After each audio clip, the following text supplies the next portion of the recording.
gawa tayong caramel. Ito caramel. And fresh milk, ngayon ko ng 1 egg. Hanap po natin ang mahina at mahina para di pumabo yung egg. Po natin yung powder.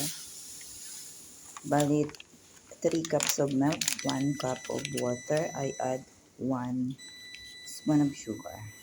Mix na natin. Slow fire. Caramel po siya guys. Yan. Own version.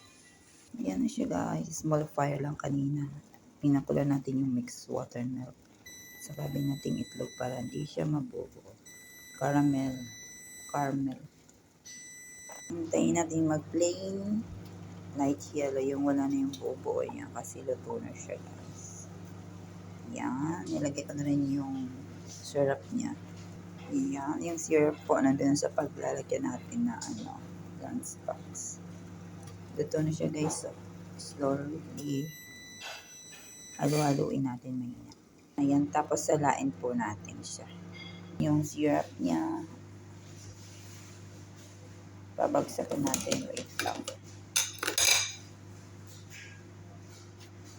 Babagsak na lang yan pag may na.